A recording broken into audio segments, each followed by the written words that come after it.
Hello students, मैं आपको यहाँ पर 10 स्पेशल ट्रिक्स देना चाहता हूँ और ये जो ट्रिकी टिप्स हैं, जो प्रोनाउन पर्सनल प्रोनाउन हैं, उसके लिए बड़ी हेल्पफुल होंगी। तो लीजिए, आपको ये 10 ट्रिक्स क्या हैं वो बताने वाला हूँ। Hello everybody, I am Kamal Jain. I would like to teach you English, and English is the most important part for competitive exams. Competitive exams में इंग्लिश के सारे जो पार्ट्स ऑफ स्पीच हैं वो बहुत ज़्यादा महत्वपूर्ण है और उनका बहुत बड़ा रोल भी है, जिनमें मैं आज आपको पढ़ाने वाला हूँ प्रोनाउन। प्रोनाउन से संबंधित जो प्रॉब्लम्स हैं वो आजकल एग्जाम्स में बहुत ज़्यादा पूछी जाती है, बड़ी कॉमन क्वेश्चंस जो पूछे जाते हैं। लेकिन अगर थोड़ा सा भी अगर प्रोनाउन के बारे में आप जान लें तो इस प्रोनाउन से संबंधित, प्रोनाउन से रिलेटेड जो गलतियां हैं वो आप आज इजीली पकड़ सकेंगे, आसानी से क्वेश्चन को सॉल्व कर सकेंगे। यूं तो अगर ये कहा जाए कि प्रोनाउन की से संबंधित गलतियां जो हैं वो कई प्रोनाउन पार्ट्स हैं उनके अंदर से आती हैं। जैसे रिफ्लेक्सिव प्रोनाउन से संबंधित क्वेश्चंस बहुत ज्यादा पूछे जाते हैं, डिस्ट्रीब्यूटिव से पूछे जाते हैं, पर्सनल प्रोनाउन से पूछे जाते हैं, रिलेटिव प्रोनाउन तो बहुत ही ज्यादा इंपोर्टेंट है, इससे संबंधित क्वेश्चन होते हैं और ये काफी लेंथी टॉपिक होते हैं। आपको बता दें, ऑनलाइन के माध्यम से बहुत हद तक आपके जो आइडियाज हैं वो क्लियर किए जा सकते हैं। आपको बता दें, प्रोनाउन जो पार्ट है इसको मैं जो आपको पर्सनल प्रोनाउन पढ़ा रहा हूँ, इसके बाद लास्ट में आपको एक एक्सरसाइज दूंगा और इस एक्सरसाइज को आप सॉल्व करिएगा स्क्रीनशॉट लेकर के, और इसके answers will be given in the next video. Next video में जो रिफ्लेक्सिव प्रोनाउन की बनाऊंगा, छोटी छोटी वीडियोज में बनाकर आपको देता हूं जो रिलेटेड टू प्रोनाउन है, और इससे संबंधित आपकी जो क्वेरीज हैं बहुत हद तक सॉल्व होंगी। प्रोनाउन होता क्या है पहले मैं आपको बताना चाहूंगा। पार्ट ऑफ स्पीच में हर टॉपिक, चाहे नाउन हो, चाहे प्रोनाउन हो, चाहे वर्ब हो, या एडजेक्टिव हो या एडवर्ब हो, सारे के सारे टॉपिक हैं वो बहुत महत्वपूर्ण है।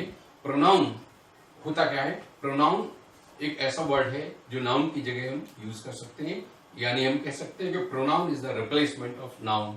You have to remember that noun can not be repeated again, so according to grammar we should not repeat noun. जैसे मैंने कहा कि राम एक अच्छा लड़का है, तो मैंने बोला Ram is good boy, Ram studies in my class, Ram's father is a doctor. तो बार बार मुझे नाम लिखने की आवश्यकता नहीं है, राम बोलने की आवश्यकता नहीं है, बल्कि उसकी जगह हम उसके शब्द प्रोनाउन को यानी ही, हिम, हिज का प्रयोग कर सकते हैं। अगर हम इस 3-4 सेंटेंस एक साथ बोलना चाहें, Ram is good boy, Ram studies in my class, इसकी जगह बोल सकता हूँ he studies in my class. Ram's father is a doctor, उसकी जगह बोल सकता हूँ हिज फादर इज डॉक्टर। तो मैंने जो राम की जगह ही लगाया है या राम्स फादर की जगह हिज फादर लगाया है, तो हिज और ही जो है वो इसके प्रोनाउन कहलाएंगे और ये पर्सनल प्रोनाउन कहलाते हैं। ध्यान रखना, इंग्लिश में जो प्रोनाउन है वो लगभग 11 टाइप से होते हैं, जिनमें जो बहुत ज्यादा जिसके क्वेश्चंस एग्जाम्स में, कॉम्पिटिटिव एग्जाम्स में पूछे जाते हैं, बैंक और एसएससी एग्जाम्स में जरूर मैं कहूंगा कि इस तरह से डिटेल स्टडी करना अनिवार्य है। बहुत से स्टूडेंट सोचते हैं कि हल्की फुल्की स्टडी से आप जो है एग्जाम को क्रैक कर सकते हैं, तो मैं आपको सलाह दूंगा जिस प्रकार से बाकी सब्जेक्ट पे आप ध्यान देते हैं उसी प्रकार से इंग्लिश को भी उतने ही डीप पढ़ना पड़ेगा। इंग्लिश का एक बहुत बड़ी भूमिका है, तो इसके बारे में थोड़ा सा जानिए। पर्सनल प्रोनाउन क्या होता है? पर्सनल प्रोनाउन किसी पर्सन के लिए यूज किया जाने वाला एक वर्ड होता है। जैसे राम की जगह अगर हम यूज वर्ड करते हैं ही, या सीता की जगह हम वर्ड यूज करते हैं सी, या स्पेन की जगह हम वर्ड यूज करते हैं इट, या बहुत सारी जो वस्तुएं हैं, बहुत सारे पेन हैं उनके लिए हम बोल सकते हैं दे, या बहुत सारे लोग हैं उनके लिए भी हम बोल सकते हैं दे, और आपके लिए भी हम बोल सकते हैं youth. They are the personal pronoun. Personal pronoun जो है वो पर्सन से बनते हैं। यहां मैं कहूंगा कि पर्सनल प्रोनाउन जो है वो पर्सनल प्रोनाउन पर्सन से बनते हैं, और पर्सन होते हैं 3, फर्स्ट पर्सन, सेकंड पर्सन और थर्ड पर्सन। ध्यान रहे, फर्स्ट पर्सन, सेकंड पर्सन और थर्ड पर्सन, इनको कैसे हम आइडेंटिफाई करेंगे, किस तरह से इनको पहचानेंगे? फर्स्ट पर्सन एक होता है आई और एक होता है वी। सेकंड पर्सन एक होता है दाउ और एक होता है यू, और थर्ड पर्सन होते हैं ही, सी, इट और एक होता है दी। ध्यान रहे, इस पर्सनल प्रोनाउन में आई और वी, इसमें ये आई सिंगुलर है ये वाले पार्ट, और दूसरे वाले जो वी वाले हैं वो प्लूरल है।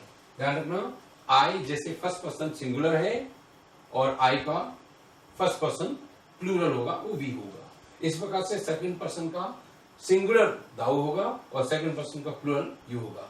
ध्यान रखना, मॉडर्न इंग्लिश में इस दाऊ जो वर्ड है इसका यूज खत्म हो गया है। आज हम यू का ही प्रयोग करते हैं। अगर हम एक व्यक्ति के लिए बोलेंगे, वन पर्सन के लिए बोलेंगे तो हम यू बोलेंगे, और बहुत सारे लोगों के लिए बोलेंगे तो हम या तो बोलेंगे ऑल ऑफ यू या हम बोलेंगे ऑल यू ऑल। तो ऐसी स्थिति यू जो है वो सेकंड पर्सन का प्लूरल जरूर है, पर वास्तविकता में ये कभी नहीं कहिएगा इसके साथ वर्ब जो है वो सिंगुलर लगेगी, कभी नहीं लगती। इसकी वर्ब जो है वो हमेशा प्लूरल लगेगी। अगर हम एक व्यक्ति के लिए बोलेंगे तो भी यू आर बोलेंगे, और अगर हम ऑल ऑफ यू करके बोलेंगे तो भी आर ही बोलेंगे। तो इस तरह से ध्यान रखना है। और थर्ड पर्सन जो होते हैं उनका सिंगुलर ही, सी और इट होता है, और प्लूरल का दे होता है। ध्यान रखिएगा, आई एक फर्स्ट पर्सन सिंगुलर है। बहुत से लोग यहाँ पर इस तरह से सोचते हैं कि आई एक प्लूरल है, और आई के साथ हम हैव का प्रयोग करते हैं या आई के साथ हम डू का प्रयोग करते हैं, इसलिए बहुत से लोग समझ बैठते हैं ये प्लूरल है। For your kind information, I will be singular, I is singular, I हमेशा सिंगुलर है, आई को कभी भी प्लूरल नहीं कहना। आई के साथ अगर कहते हैं कि हैव क्यों लगा रहे हैं, तो ध्यान दीजिए यहाँ पर आई एक फर्स्ट पर्सन है और सिंगुलर है, जबकि इसका जो रूल है, हैज का जो नियम है या एस का नियम है या डज का जो नियम है वो ये है कि कोई भी पर्सन थर्ड पर्सन होना चाहिए और साथ में वो सिंगुलर होना चाहिए। जैसे ही सी इट, ये सिंगुलर भी है और प्लस थर्ड पर्सन भी है, इसलिए ही सी इट के साथ हम हैज का प्रयोग करेंगे, डज का प्रयोग करेंगे। अब दे की बात करते हैं तो दे थर्ड पर्सन तो है पर ये प्लूरल है, इसलिए दे के साथ ये नियम ब्रेक हो जाता है, इसलिए दे के साथ हम डज का प्रयोग नहीं करते हैं। सेम सिचुएशन आई के लिए है। आई एक सिंगुलर तो है पर ये थर्ड पर्सन है। हमने आपको बताया थर्ड पर्सन होना चाहिए प्लस सिंगुलर होना चाहिए, तभी उसके साथ हम हैज या डज या ऐसे का प्रयोग करते हैं। तो चलते हैं आगे। पर्सनल प्रोनाउन के अंदर मैंने आपको बताया पर्सनल जो प्रोनाउन है वो पर्सन से बनता है, first person, second person, third person. इनको पहचानने का एक और तरीका है, रटिए मत इनको, इसको जानिए। जो व्यक्ति बोलता है वो फर्स्ट पर्सन कहलाता है, जो सुनता है वो सेकंड पर्सन कहलाता है, और जिसके बारे में हम बात करते हैं वो थर्ड पर्सन कहलाता है। जैसे मैं बोल रहा हूँ, आप सुन रहे हैं, और एक थर्ड पर्सन तीसरे व्यक्ति के बारे में बात कर रहे हैं। मैंने आपसे कहा कि राम एक अच्छा लड़का है, तो बोलने वाला पहले मैं हूँ, मैं आई फर्स्ट पर्सन, और आप सुन रहे हैं यानी यू सेकंड पर्सन, और राम ही वो थर्ड पर्सन है। तो जितनी बातें आई, मी, माई, माइन, आवर, अस, सारे फर्स्ट पर्सन है। और जब मैं आपके बारे में बोल रहा हूँ, आपसे बात कर रहा हूँ, यू जो लिसनर है, सुनने वाले हैं, यू है, योर है, योर्स है, ये सारे के सारे सेकंड पर्सन कहलाते हैं। और जितनी बातें मैं कहता हूँ ही, सी या इट या किसी का नाम भी बोलता हूँ, जैसे मैंने कहा राम, तो Ram will be called third person. अगर मैंने कहा पेन, तो pen will be third person. अगर मैं कहता हूँ ही इज हैंडसम, तो ही कौन है, ये थर्ड पर्सन है, बिकॉज मैं आपसे बात कर रहा हूँ और आप सुन रहे हैं। तो यू आर अ लिसनर और I am a speaker. Speaker will be the first person, listener will be the second person, और बाकी जिसके बारे में बात की जाती है वो सभी किसी भी थर्ड पर्सन होते हैं। अब हम बात करते हैं केसेस की। आपको बता दें, प्रोनाउन के अंदर, पर्सनल प्रोनाउन के अंदर स्पेशली जो केस होते हैं बहुत ज्यादा महत्वपूर्ण पार्ट है। जितने भी क्वेश्चंस आजकल कॉम्पिटिटिव एग्जाम्स में पूछे जाते हैं, चाहे एसएससी या बैंक या हायर लेवल के एग्जाम्स की बात करें, अब तो छोटे एग्जाम्स में ये सब चीजें पूछी जाने लगी हैं। तो आपको बता दें, केस से संबंधित क्वेश्चंस पूछे जाते हैं, और केस अगर आपने अच्छी तरह से समझे हुए हैं तो इसके क्वेश्चंस कोई भी आप, ऐसा हो ही नहीं सकता कि आप नहीं कर पाए, आप 100% कर पाए, जस्ट गिविंग यू गारंटी। चलिए, तो आपको बताते हैं केस क्या होता है। केस हर भाषा के अंदर होता है, चाहे नाउन हो, चाहे प्रोनाउन हो, चाहे किसी का भी मतलब चाहे किसी भाषा का नाउन प्रोनाउन हो, केस जरूर होंगे। ध्यान रखना, जैसे हिंदी में हम कहते हैं राम ने रावण को मारा, तो हिंदी में जो राम ने जो कहा है, रावण को जो कहा है, राम ने रावण को मारा, तो ने और को जो है ये केस है हिंदी के। उसी प्रकार से संस्कृत में भी केस होते हैं, कारक होते हैं, इंग्लिश के अंदर भी केस होते हैं। इंग्लिश के अंदर केस की बात की जाए तो इंग्लिश में 6 केसेस होते हैं, जिनमें 3 केसेस बहुत ज्यादा इंपॉर्टेंट है, जिनको अक्सर हम लोग जानते और पढ़ते भी हैं, और 3 केसेस ऐसे हैं जिनको अक्सर बहुत हल्के में लेते हैं और उनके संबंधित क्वेश्चन जो है वो इग्नोर करते हैं। पर मैं आपको यहाँ पर 6 केस जो है, 6 केस हैं, वो सभी केस बताने वाला हूँ। 3 केस जो हैं जो बहुत ज्यादा इंपॉर्टेंट है, वो कौन कौन से हैं। पहला केस है आपका नॉमिनेटिव केस, नॉमिनेटिव केस होता है। दूसरा केस जो होता है वो होता है ऑब्जेक्टिव केस, ऑब्जेक्टिव केस होता है। और तीसरा होता है पजेसिव केस, पजेसिव केस होता है। 3 केस होते हैं, नॉमिनेटिव केस, ऑब्जेक्टिव केस और पजेसिव केस। नॉमिनेटिव केस को हम कह सकते हैं सब्जेक्टिव केस, क्योंकि वास्तविकता में नॉमिनेटिव केस के जितने भी जो प्रोनाउन आएंगे वो सब्जेक्ट के स्थान पर आएंगे, और ऑब्जेक्टिव केस के जितने भी प्रोनाउन आएंगे वो ऑब्जेक्टिव स्थान पर आएंगे। जैसे एक सेंटेंस का स्ट्रक्चर होता है सब्जेक्ट, वर्ब और ऑब्जेक्ट, तो सब्जेक्ट के स्थान पर जितने भी जो प्रोनाउन आएंगे वो सारे के सारे कौन से केस होंगे, नॉमिनेटिव। और ऑब्जेक्ट के स्थान पर अर्थात वर्ब के बाद जो आएंगे वो सारे के सारे केस कौन से होंगे, ऑब्जेक्टिव केस होंगे। पर ध्यान रहे पजेसिव केस के लिए ऐसा कोई बोल्डेज नहीं। पजेसिव जो केस होते हैं वो आप आगे सब्जेक्ट के स्थान पे भी लगा सकते हो और ऑब्जेक्ट के स्थान पे लगा सकते हो। जानिए डोमिनेटिव केस के अंदर एक तो आई आता है, एक आता है वी। ध्यान रखिए प्रोनाउंसिएशन का भी ध्यान रखा करिए, इंग्लिश को इंग्लिश के ही प्रोनाउंसिएशन से बोलिए तो बहुत अच्छा रहेगा। आई न कि I, I we. Second person you होता है, third person he, she, it और दी। ये आपके सभी नॉमिनेटिव केस हैं। ध्यान रहे ये सब्जेक्ट के स्थान पर यूज किए जाते हैं।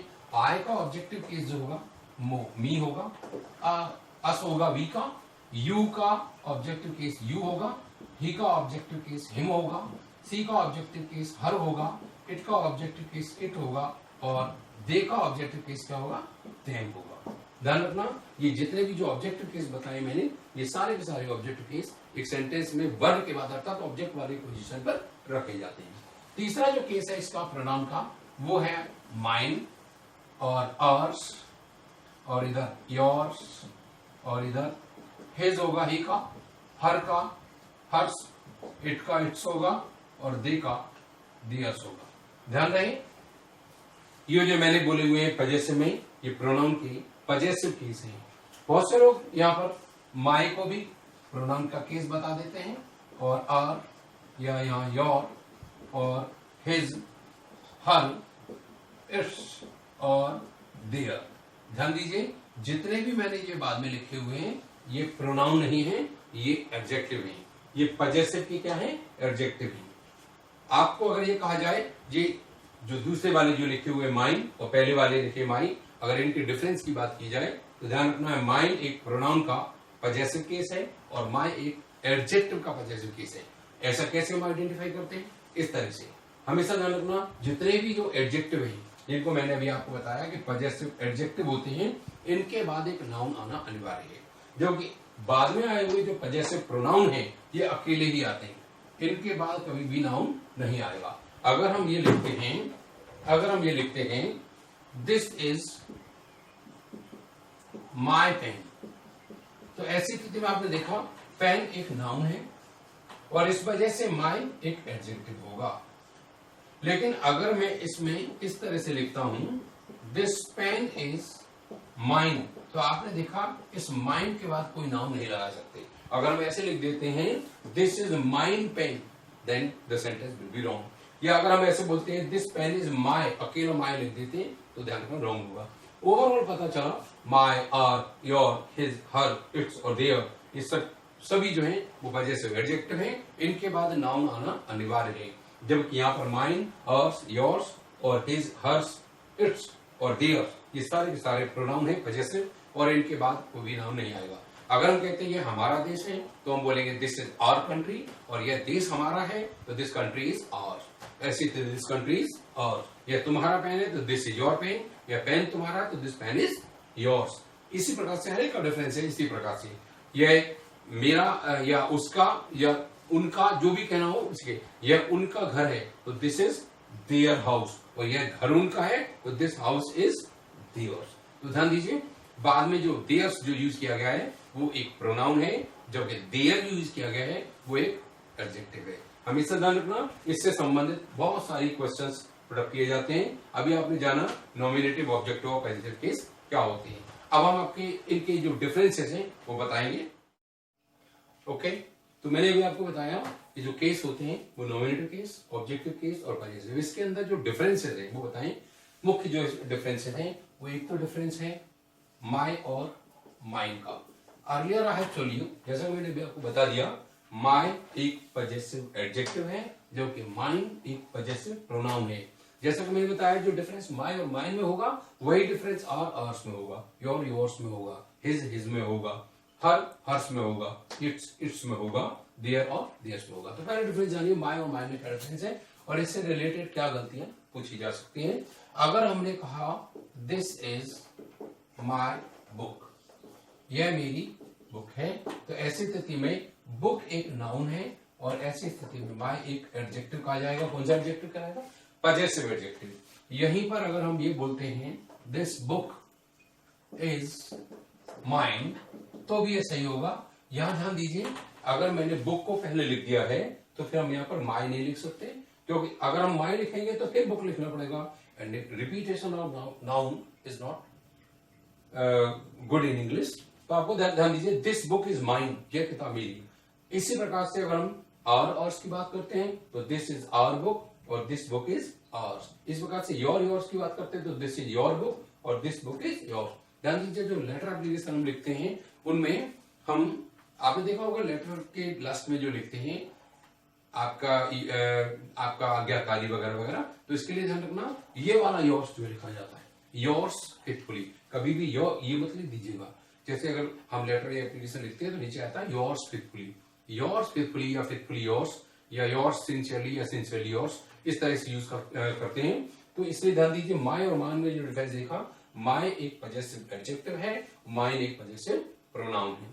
सेम इस तरह से डिफरेंसेस है। अगर हम यहाँ पर इसकी बात करें, ये वाला यू जो नॉमिनेटिव है और ये वाला यू जो ऑब्जेक्टिव है, तो इसको कैसे हम डिफरेंशिएट करेंगे? ध्यान दीजिए, एक सेंटेंस का जो स्ट्रक्चर होता है वो सब्जेक्ट, फिर वर्ब और फिर ऑब्जेक्ट होता है। ध्यान रखना, सब्जेक्ट के स्थान पर जो आते हैं वो नॉमिनेटिव आते हैं, और ऑब्जेक्ट के यानी वर्ब के बाद जो आते हैं वो ऑब्जेक्टिव के साथ आते हैं। अगर मैंने ये कहा you give me a book, आपने मुझे किताब दी, और या मैंने लिख दिया I give you a book, और मैंने आपको एक किताब दी। तो यहां आपने देखा, इसमें गिव जो है वो वर्ब है, तो वर्ब से पहले आने वाले जो होंगे वो कौन से केस होंगे? नॉमिनेटिव, और वर्ब के बाद जो आने वाले होंगे वो कौन से केस होंगे? ऑब्जेक्टिव। तो यहाँ सीधे से सोच सकते हैं, वर्ब के पहले आने वाले नॉमिनेटिव केस होंगे, वर्ब के बाद आने वाले ऑब्जेक्टिव केस होंगे। अगर इन दोनों सेंटेंस की हम बात करते हैं तो वर्ब से ठीक पहले आने वाला यू जो है वो कौन सा केस आएगा? नॉमिनेटिव, और इस वर्ब के बाद आने वाला यू है वो कौन सा होगा? Objective case.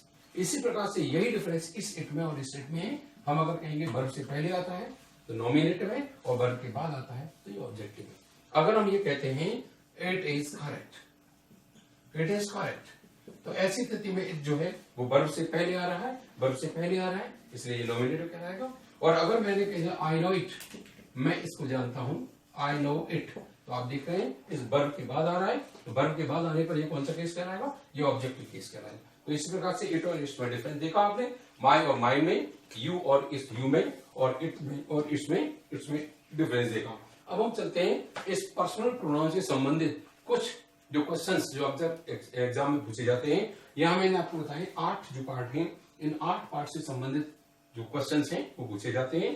ध्यान दीजिए, मैं एक एक करके इनके बारे में बताता हूं और इससे संबंधित गलतियां जो कैसे पूछी जाती हैं। मैंने आपको बताया कि इस वीडियो के लास्ट में मैं इसी से रिलेटेड, पर्सनल प्रोनाउन से रिलेटेड जो क्वेश्चंस अक्सर बैंक और एसएससी के एग्जाम से पूछे गए हैं उससे संबंधित करीब 25 क्वेश्चंस मैं आपको इसमें डालूंगा, जिनको आप करेंगे, सॉल्व करेंगे स्क्रीनशॉट लेकर के, और इसके बाद इसका जो दूसरा वीडियो मैं बनाऊंगा रिफ्लेक्सिव प्रोनाउन का, उसमें ये आंसर्स विल बी गिवन, दिए जाएंगे। तो चलिए हम चलते हैं एक एक करके इनके टॉपिक की बात करते हैं। यहाँ डिफरेंस आपको समझ में आया होगा, आप इसके स्क्रीनशॉट ले सकते हैं, और इसको फिर भी अगर समझ नहीं आता है, फिर भी कोई पॉइंट है, तो मेरे जो नंबर है फोन नंबर, उस पर आप मुझे कॉल करके और अधिक जानकारी ले सकते हैं। और मैं ये मानता हूं अच्छी इंग्लिश पढ़िए, कम पढ़िए कोई बात नहीं, पर अच्छा पढ़िए, जिससे कि आपको जो है कोई भी एग्जाम क्रैक करने में कोई दिक्कत ना हो। ध्यान दीजिए, अगर आप कम पढ़ेंगे, हल्का पढ़ेंगे, हो सकता है कुछ समय के लिए आपको ये लगे कि हम उस एग्जाम को फाइट कर सकते हैं। आज के दौर में कंपटीशन बहुत हाई है, और पढ़ाने वाले तो सब अच्छी तरह पढ़ाते हैं, कोई भी खराब नहीं पढ़ा रहा, लेकिन मेन जो चीज है वो ये है कि अगर आप डिटेल स्टडी पढ़ेंगे, डीप पढ़ेंगे, जहां भी आप पढ़ते हो वहां भी आप टीचर से ये कहिएगा कि आप मुझे डिटेल पढ़ाइए, डीप पढ़िए, हल्का फुल्का सुपरफ्लुअस मत पढ़िएगा, और ढंग से पढ़िएगा एक एक पॉइंट को, ताकि आपके कंसेप्ट क्लियर हो। चलिए हम बताते हैं आपको। पहले जो है आपको मैंने बताया कि जो इंपॉर्टेंट पॉइंट्स हैं जो पर्सनल प्रोनाउन से संबंधित है, इनमें पहला जो पॉइंट है वो ये है सब्जेक्ट, वर्ब और ऑब्जेक्ट। ध्यान दीजिए, जहां पर मैंने जैसे लिखा है सब्जेक्ट, वर्ब और ऑब्जेक्ट, तो सब्जेक्ट के स्थान पर जो केस आएगा वो ध्यान रखना सब्जेक्टिव केस आता, ये नॉमिनेटिव केस आएगा, और यहाँ पर वर्ब के बाद जो आएगा वो कौन सा केस आएगा? ऑब्जेक्टिव केस आएगा। अगर हम इसके एग्जाम्पल की बात करें और ये लिखते हैं you give me a book, आपने मुझे एक किताब दी, तो इस स्थान पे जो यू आया है वो कौन सा केस कहलाएगा? नॉमिनेटिव केस अर्थात सब्जेक्टिव केस कहलाएगा। और वर्ब के बाद जो मी आया है वो कौन सा केस कहलाएगा? Objective case. कभी भी इस स्थान पर ऑब्जेक्टिव केस और इस स्थान पर नॉमिनेटिव केस नहीं आ सकता है। ध्यान रहे, जब हम इस तरह से बोलते हैं और किसी भी स्थिति में हमने कहा you and me, you and me, और फिर मैंने कहा you and me gave him and she, तो ध्यान दीजिए इस वर्ब के ठीक पहले ये कौन से केस होने चाहिए, नॉमिनेटिव, और इस वर्ब के बाद कौन से केस होने चाहिए, ऑब्जेक्टिव। दोनों जगह पर आपको गलती नजर आ रही होगी। यहां पर ये नॉमिनेटिव जरूर है पर ये ऑब्जेक्टिव है, तो ये गलती आपको पता चली, यहाँ पर यू एंड आई होना चाहिए। इस प्रकार से वर्ब के बाद ये केस कौन से होने चाहिए, दोनों ऑब्जेक्टिव। यहाँ पर हिम तो ऑब्जेक्टिव है पर यहाँ पर सी गलत है, और सी की जगह क्या होना चाहिए, हर। तो यहाँ ये ध्यान देना है आपको वर्ब के बाद जो केस आएंगे वो ऑब्जेक्टिव केस आएंगे, और वर्ब के पहले जो केस आएंगे वो नॉमिनेटिव केस आएंगे। अगर हम ये कहते हैं गिव मी एंड हिम, अब मैंने कहा गिव मी एंड हिम, तो इसलिए यहां देख रहे हैं आप शुरू में ही वर्ब दी हुई, तो वर्ब के बाद जो केस आएंगे वो दोनों केस कौन से होने चाहिए, ऑब्जेक्टिव, और वास्तविकता में दोनों केस कौन से हैं, ऑब्जेक्टिव में। समझ जाइए, कोई एरर नहीं। अगर वर्ब के बाद जो केसेस आएंगे वो ऑब्जेक्टिव में होकर कोई भी नॉमिनेटिव केस आ गया तो ध्यान दीजिए सबसे बड़ी गलती है। तो पहला जो पॉइंट समझ में आया होगा, वर्ब के बाद जो आने वाला केस है वो ऑब्जेक्टिव, वर्ब से पहले आने वाला जो केस है वो नॉमिनेटिव। अच्छा, तो आपने देखा कि मैंने आपको पहला नियम बताया फर्स्ट रूल के अकॉर्डिंग। मैंने आपको अभी आपको बताया था कि 10 जो रूल्स हैं जो प्रोनाउन से रिलेटेड जो प्रॉब्लम्स हैं उनको जो सॉल्व कर देंगे आपको सेकंड्स में, आप उसके आंसर्स निकाल सकते हैं। जैसे पहला जो नियम बताया था उसमें वर्ब के पहले मैंने अभी आपको बताया कि सब्जेक्टिव केस अर्थात नॉमिनेटिव केस आएगा, और वर्ब के बाद जो केस आएगा वो ऑब्जेक्टिव केस आएगा। हमेशा ध्यान रखना, किसी भी स्थिति में इंग्लिश के अंदर एक्सेप्शनल केसेस नहीं होते हैं। ज्यादातर हम लोग क्या है उन रूल्स को अच्छी तरह से नहीं जानते, और जिनके बारे में आप नहीं जानते हैं उनमें हम एक्सेप्शन कह करके और मैनिपुलेट कर देते हैं लोग, तो वास्तविकता में उसका कोई एक्सेप्शन नहीं होते। अगर कहीं ऐसी कंडीशन में वर्ब के बाद अगर नॉमिनेटिव केस आता है तो उसका भी एक रूल है, ध्यान रखिए। यहाँ मैंने आपने पहला जो रूल पढ़ा कि अगर वर्ब के पहले जो केस आएगा वो कौन सा केस आएगा, नॉमिनेटिव केस। इसका एग्जांपल मैं फिर दोबारा से लिख देता हूं। जैसे मैंने कहा he gave me a book, तो आपने देखा इसमें वर्ब गेव जो है उसके ठीक पहले कौन सा केस आ रहा है, नॉमिनेटिव केस, और वर्ब के बाद जो आ रहा है कौन सा केस आ रहा है, ऑब्जेक्टिव केस। चलिए अब हम दूसरे केस की तरफ चलते हैं, दूसरा रूल के अकॉर्डिंग सुनते हैं। या देखिए दूसरा नियम क्या कहता है कि किसी भी प्रपोजिशन के बाद हमेशा जो केस आएगा वो प्रोनाउन का ऑब्जेक्टिव केस आएगा। जैसे किसी ने कहा he brought a book for me, वह मेरे लिए एक बुक लाया, तो यहां पर आपने देखा फॉर एक प्रपोजिशन है और जिसके बाद हमने केस कौन सा लगाया, ऑब्जेक्टिव। यानी अब क्लियर हो रहा है कि किसी भी प्रपोजिशन के बाद ऑब्जेक्टिव केस ही आएगा। अक्सर एग्जाम्स में देखा जाता है इस प्रपोजिशन से रिलेटेड, हमेशा ध्यान रखना प्रपोजिशन के बाद जो केस आएगा वो कौन सा केस आएगा, ऑब्जेक्टिव केस। और इस प्रपोजिशन के बाद जो केस से संबंधित जो रिलेटेड गलतियां आती है वो कैसे आती है, जैसे एग्जाम्पल देख सकते हैं। इस तरह का क्वेश्चन अक्सर बैंक और एसएससी एग्जाम्स वगैरह में भी देखा गया है। Between you and I, between you and I, और फिर मैंने बोल दिया यू आर बेटर। देखिए अभी मेरी केस वगैरह यहाँ से हटा देता हूँ ताकि थोड़ी सी स्पेस बन जाए और यहाँ एग्जांपल्स वगैरह और अच्छी तरह से हम बता सकते हैं। और देखिए हमने कहा बिटवीन यू एंड आई और फिर कह दिया you are better, you are better.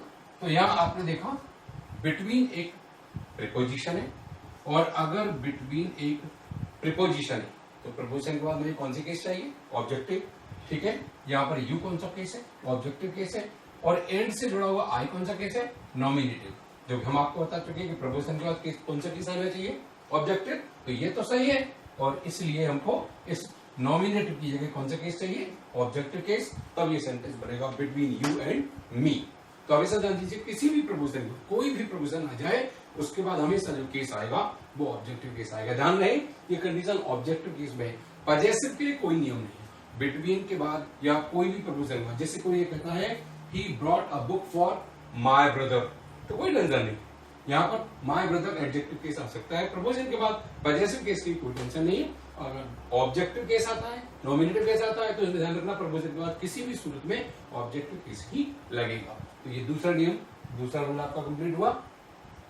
तीसरे रूल की तरफ आइए। बहुत ही ज्यादा महत्वपूर्ण, बहुत ही ज्यादा इंपॉर्टेंट रूल है ये, जिसमें आपको अक्सर क्वेश्चंस पूछे जाते हैं तीसरे नियम में। यहाँ पर एक सिर्फ और सिर्फ एक छोटा सा नियम याद रखना है कि अगर टू बी वर्ब आए तो टू बी के पहले या टू बी के बाद हमेशा जो केस आएगा वो ऑब्जेक्टिव केस ही आएगा। जैसे एग्जांपल के द्वारा देखिए, he thinks me to be a doctor. He thinks me to be a doctor. तो आपने देखा यहाँ पर टू बी के ठीक पहले कौन सा केस आया है? ऑब्जेक्टिव। इस स्थान पर ध्यान रखना, कभी भी नॉमिनेटिव केस नहीं आ सकता है। अगर यही चीज अगर पीछे की तरफ आती है, कई बार ऐसे आ जाता है, he thinks Ravi to be me, यानी वह रवि को मुझे मानता है, मतलब उसे लगता है कि रवि ही मैं हूं। तो ऐसे स्थिति में ही थिंक्स रवि, यही कंसीडर्स रवि, यही knows Ravi to be me.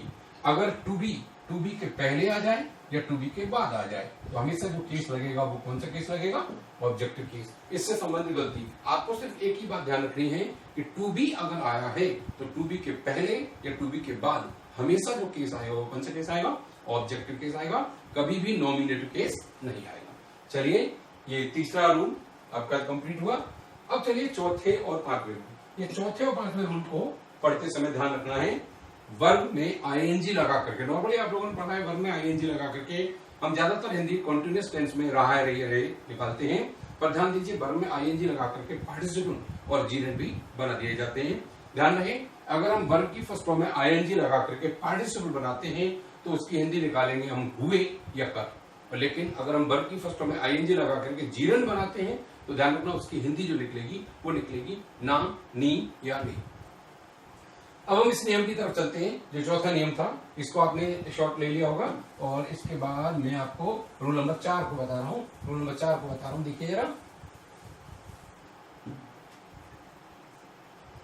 Rule number 4 में देखिए मैंने बताया है वर्ब की फर्स्ट फॉर्म में आईएनजी लगा करके जीरेंड भी बन जाता है, वर्ब की फर्स्ट फॉर्म में आईएनजी लगा के पार्टिसिपल भी बन जाता है। तो ध्यान दीजिए, अगर हमने ये कहा वर्ब की फर्स्ट फॉर्म में आईएनजी लगा करके और या तो बन जाता है जीरेंड और या बन जाता है पार्टिसिपल। अगर हमने जीरेंड बनाया है तो हिंदी क्या निकलनी चाहिए? ना, नी और नी, ये निकलेगी हिंदी।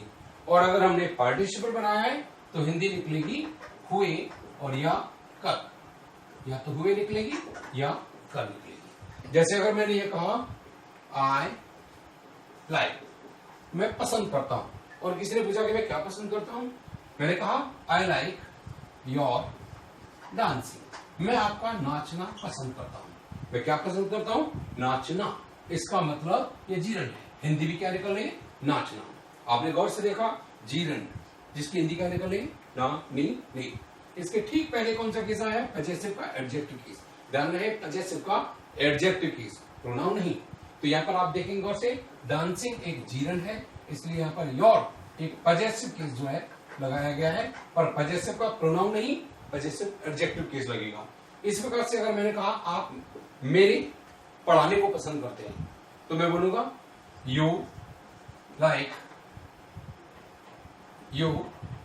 लाइक माई टीचिंग, आप मेरा पढ़ाना पसंद करते हैं। तो क्या पसंद करते हैं? पढ़ाना। ऐसी स्थिति में पढ़ाना ये जीरेंड है और इसके ठीक पहले कौन सा केस आया है? पजेसिव। पजेसिव का कौन सा केस आया है? एडजेक्टिव। तो आपने देखा या जीरेंड के ठीक पहले जो लिखा है मैंने, ये केस बताता है पजेसिव का एडजेक्टिव केस लगेगा। ये चौथा नियम है। इसी कंडीशन में अगला पांचवा जो रूल है वो भी बिल्कुल इसी प्रकार से है। जैसे अगर मैंने ये कहा ही सॉ मी टीचिंग, उसने मुझे पढ़ाते हुए देखा। अब यहां पर हिंदी क्या निकल रही है? उसने मुझे पढ़ाते हुए देखा, और हुए का मतलब क्या हो गया? वो पार्टिसिपल है, और पार्टिसिपल एक एडजेक्टिव होता है। ध्यान दीजिए, यहां पर हुए हिंदी आने की वजह से ये क्या कहलाएगा? पार्टिसिपल। और पार्टिसिपल के ठीक पहले कौन सा केस आना चाहिए? Objective case. आपने देखा he saw me teaching, यहाँ अगर he saw my teaching कर देता तो उसने मेरा पढ़ाना देखा और उसने मुझे पढ़ाते हुए देखा। ध्यान दीजिए, अगर ये जीरंड है तो यहाँ पर क्या आएगा, अजेसिव। अगर यहाँ पर पार्टिसिपल है तो यहाँ पर क्या आएगा, ऑब्जेक्टिव केस। तो आपने देखा पार्टिसिपल वाले केस में प्रोनाउन का जो केस आएगा वो कौन सा केस आएगा, ऑब्जेक्टिव केस। अब आ जाइए हम छठे कंडीशन की तरफ चलते हैं। नंबर 6 रूल जो है वो क्या है, 6 रूल से संबंधित भी क्वेरीज क्वेश्चंस बहुत ज्यादा पूछे जाते हैं। नॉर्मल आप लोगों ने वर्ब के अंदर कंडीशनल पार्ट पढ़ा होगा, या आगे हमारा कोई जो अगला वीडियो आएगा उनमें आप देख सकेंगे वर्ब से रिलेटेड कंडीशनल के बारे में बहुत सारे जो क्वेश्चन पूछे जाते हैं, आगे मैं बताऊंगा। फिलहाल कंडीशन में जो प्रोनाउन का क्या रूल है, कंडीशन के अंदर प्रोनाउन के संबंधित क्या गलती पूछी जा सकती है, देखिए जरा। नॉर्मल वे में हमने आपको अभी बताया वर्ब के बाद कौन सा केस आता है, ऑब्जेक्टिव। पर इस कंडीशन में आप देखेंगे वर्ब के बाद कौन सा केस आने लगेगा, नॉमिनेटिव। ध्यान दीजिए, ये एक्सेप्शन नहीं है, इसका एक कंडीशन है, एक सिस्टम है। जैसे यदि मैं किसी को कल्पना के रूप में, इमेजिनेशन के रूप में और कहता हूं कि काश मैं वह होता, या काश आप रवि होते, इस तरह से काश मैं वह होता, तो हम इसको बोलेंगे इफ आई वर ही। ध्यान दीजिए, काश मैं वह होता। तो यहाँ पर अगर जो वर्ब लगी है कल्पना वाला सेंटेंस है, कंडीशन के अंदर कौन सा वाला, इमेजिनेशन, कल्पना वाला है, इफ आई वर ही। तो आपने देखा भले ही यहाँ पर वर्ब है और वर्ब के बाद जैसे कौन सा केस आता है, ऑब्जेक्टिव, पर यहाँ पर कौन सा केस लगाया गया, नॉमिनेटिव। तो ये कंडीशन एक है। ध्यान दीजिए, ये एक्सेप्शन नहीं है। कंडीशनल वाली स्थिति में अगर हम कल्पना वाला सेंटेंस लिखते हैं, जैसे काश मैं वह होता, काश मैं रवि होता, या रवि वह होता, या रवि मैं होता, या मैं रवि होता, कोई भी कल्पना वाले सेंटेंस है उनमें ध्यान रखना दोनों जो केस होंगे वो नॉमिनेटिव केस होंगे। इफ आई वर ही, यदि मैं वह होता तो आई वुड डू दैट, तो मैंने वह किया होता, इस तरह से। और भी देख सकते हो, if you had been I, यदि तुम मैं होता, यानी तुम मैं होता, तो ऐसी कंडीशन में अगर हैड बीन से भी लगे या वर से लगे तो यहां पर जो केस आया नॉमिनेटिव, और इससे पर भी केस कौन सा आएगा, nominative. If you had been I और you would have done it. तो यहां आपने देखा यू हैड बीन आ जाए या वर आ जाए, और यहां पर जो केस आएगा वो कौन सा केस आएगा, नॉमिनेटिव केस आएगा। यहां पर ये वाली कंडीशन अप्लाई नहीं होगी कि वर्ब के बाद ऑब्जेक्टिव केस आना है। नॉर्मल वे में वर्ब के बाद कौन सा केस आता है, ऑब्जेक्टिव केस। पर कंडीशनल में इस तरह की कंडीशन आ जाती है जिसमें कि इमेजिनेशन होती है, कल्पना होती है, तो हम वहां पर नॉमिनेटिव ही लगाएंगे। चलिए, तो छठी कंडीशन आपको क्लियर हुई।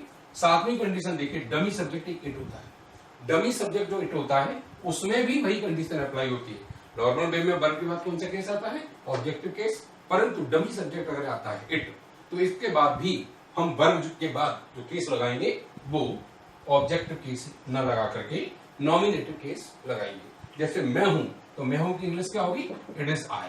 ध्यान दीजिए, बहुत से स्टूडेंट समझते हैं इट इज मी सही होता है, तो नहीं, गलत होता है। मैं हूं की इंग्लिश क्या होगी, इट इज आई। अगर कोई कहता है वह है, तो हम बोलेंगे इट इज ही। अगर हम बोलते हैं तुम हो, तो हम क्या बोलेंगे, इट इज यू। तो यहां पर जो आने वाले जो केस हैं वो हमेशा ध्यान रखना कौन से केस होंगे, नॉमिनेटिव। यहां भी आप देखिए वर्ब के बाद कैसे कौन सा केस आता है, ऑब्जेक्टिव, और आपने देखा वर्ब के बाद कौन सा केस आ रहा है, नॉमिनेटिव। अगर हम इस सब्जेक्ट में अगर ये पूछा जाए यहाँ पर इट क्या है, तो ध्यान रखना इट एक प्रोनाउन नहीं है बल्कि डमी सब्जेक्ट की तरह काम करता है। इस डमी सब्जेक्ट के बाद जो वर्ब है टू भी आएगी, इज, आर, एम वगैरह। ध्यान रखना इस वर्ब का लिंक इस जो नॉमिनेटिव केस है उससे नहीं होता है, इसका जो लिंक है वो आगे आने वाले इट से होता है, और इसके बाद जो केस आएगा वो हमेशा नॉमिनेटिव केस आएगा। मैं हूं की इंग्लिश क्या होगी, it is I, it is I, it is he, it is she, इस तरह से। तो ये केस आपने देखा, ये सातवीं कंडीशन आपने देखी कि डमी सब्जेक्ट इट आने पर हम ऐसे। बहुत ही महत्वपूर्ण जो नियम मैं बताने वाला हूं जिससे संबंधित क्वेश्चंस बहुत ज्यादा पूछे जाते हैं, ये है रूल नंबर 8। रूल नंबर 8 के अंदर देखिए, अगर हम कंपैरिजन करते हैं, ध्यान रहे नॉर्मल वे में वर्ब के बाद कौन सा केस आता है, ऑब्जेक्टिव केस। लेकिन अगर हम कंपैरिजन कर रहे हैं, और कंपैरिजन भी ध्यान दीजिए दो प्रकार से होता है, मैंने दो बार लिखा है कंपैरिजन। एक तो लिखा है कंपैरिजन ऑफ सेम केस, दूसरे में कंडीशन जो 10 नंबर में लिखा है कंपैरिजन इन एडवर्ब। यहाँ पर दोनों कंडीशन से संबंधित बहुत ही बेहतरीन गलतियां जो पूछी जाती हैं, जिनमें अक्सर स्टूडेंट्स गलतियां कर जाते हैं। मैं आपको बताता हूं, इनका बहुत अच्छी तरीके से इसका एक्सप्लेनेशन देता हूं। चलिए इसमें हम आगे बढ़ते हैं। इसके अगले जो कंडीशन है उसमें, यानी कंपैरिजन ऑफ सेम केस। अगर हम ये कहते हैं ही इज वाइजर देन मी, तो ध्यान दीजिए ये गलत है। ये क्यों गलत है? यहां पर हम तुलना जो कर रहे हैं, कंपैरिजन कर रहे हैं, वो ही और आई का। यहां पर ही कौन सा केस है? नॉमिनेटिव केस है। तो ध्यान दीजिए नॉमिनेटिव केस की तुलना किससे होनी चाहिए? नॉमिनेटिव से।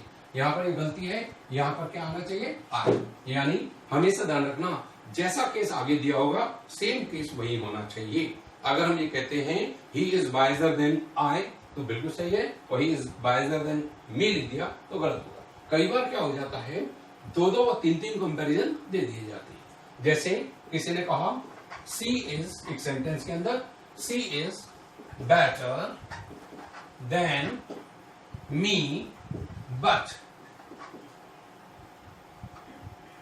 You are not so good as दे।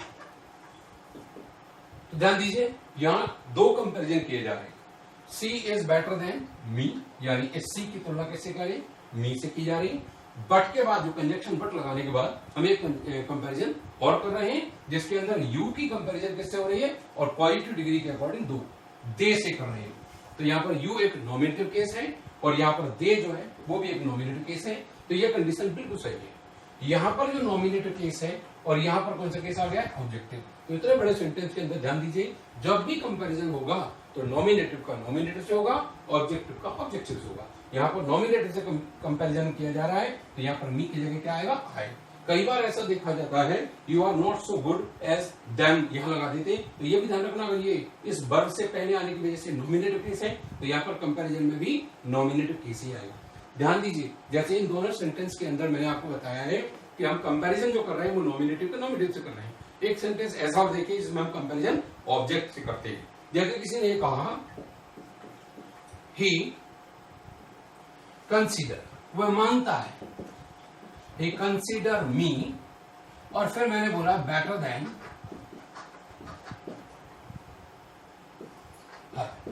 अब यहां ध्यान दीजिए, यहां पर कंपैरिजन देन के बाद जो केस जो आया वो क्या है?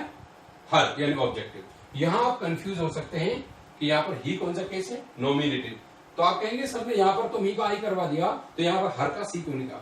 ध्यान दीजिए, अब कंपैरिजन इस ही से नहीं हो रहा है, वह तो कंसीडर करता है, मानता है, तो यहां पर कंपैरिजन इस मी नाम के ऑब्जेक्ट में और हर नाम के ऑब्जेक्ट में हो रहा है, इसलिए इसकी तुलना और इस ऑब्जेक्ट से हो रही है। इसलिए ध्यान दीजिए ये सेंटेंस बिल्कुल सही है। गलती क्या हो जाती है? ही कंसीडर मी, ही कंसीडर्स मी, यहां पर ऐसा लगेगा ही कंसीडर्स मी बेटर देन, और यहां पर क्या कर देगा? वो सी कर देगा। तो ध्यान दीजिए, ही कंसीडर्स मी बेटर देन सी नहीं होगा, यहाँ पर हर होगा, क्योंकि यहाँ पर कंपैरिजन इस ऑब्जेक्ट का और दूसरे ऑब्जेक्ट से हो रहा है, इस ही से नहीं हो रहा है।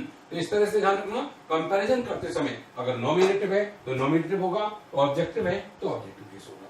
इसी प्रकार से अगर पजेसिव आता है तो पजेसिव का कंपैरिजन भी पजेसिव से होगा। जैसे अगर मैंने कहा योर हाउस, यहां पर योर हाउस की कंपैरिजन हो रही है, is bigger, your house is bigger than my house, your house is bigger than my house, यानी आपके घर की तुलना वो मेरे घर से होगी। ध्यान दीजिए, मैंने जैसा कि शुरू में ही कहा था, नाउन को रिपीट करना इंग्लिश में गलत माना जाता है, इसलिए अगर हम नाउन को रिपीट नहीं करेंगे, क्योंकि हाउस हम पहले लिख चुके हैं, और अगर मैं हाउस रिपीट नहीं करूंगा तो मैं पहले आपको बता चुका हूं, अगर वहां पर नाउन नहीं आता है तो ये माई भी नहीं आएगा, इसलिए इसके स्थान पर सिर्फ और सिर्फ माइन का प्रयोग करके इस सेंटेंस को सही कर सकते हैं, यानी बना देंगे हम your house is bigger than mine. इस तरह से ये सेंटेंस बिल्कुल सही हो जाएगा।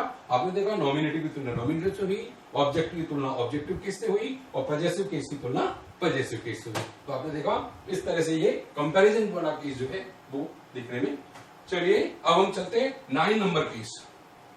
आप इसका स्क्रीनशॉट दे सकते हैं, और जहां भी प्रॉब्लम है आपको मैं फोन नंबर भी दिया हुआ है उसमें, मेरी जो YouTube का चैनल जिसमें कि आप ये वीडियो देख रहे हैं, आप उसमें कोई भी क्वेरीज फोन पर कॉल करके मुझे बता सकते हैं। चलिए हम रूल नंबर 9 पर चलते हैं। 9 नंबर रूल जो है वो देखिए कितना इजी है और बहुत अच्छा रूल है। इसमें आपको बहुत आसानी से इस गलती को पकड़ सकते हैं। 10 जो ट्रिकोलॉजी मैंने आपको बताई, ट्रिक्स बताई हैं, इन ट्रिक्स के माध्यम से पर्सनल प्रोनाउन से रिलेटेड जो भी गलतियां हैं वो आपकी सॉल्व हो जाती हैं। चलिए रूल नंबर 10 की तरफ चलते हैं। ये बहुत इजी सा रूल है। हमेशा ध्यान रखना, लेट एक वर्ब के रूप में होती है, इसलिए लेट के बाद हमेशा जो केस लगेगा वो ऑब्जेक्टिव केस लगेगा। हमने देखा है लेट के बाद केस कौन सा आना है, ऑब्जेक्टिव केस। जैसे मैंने कहा मुझे खेलने दो या मुझे जाने दो, लेट मी गो। अगर आपने लिख दिया लेट आई गो तो रॉन्ग होगा। अक्सर हम लोग बोलते भी हैं आओ खेलें, तो बोलते थे let us play. Let us को शॉर्ट में लेट्स भी बोलते थे, लेट्स प्ले। तो ध्यान दीजिए लेट के बाद आप जो केस देख रहे हैं वो कौन से केस आ रहे हैं, ऑब्जेक्टिव केस। तो हमें ध्यान रखना लेट के बाद जो केस आता है वो ऑब्जेक्टिव केस आता है। अभी बहुत ही महत्वपूर्ण रूल है जो 10 नंबर रूल है।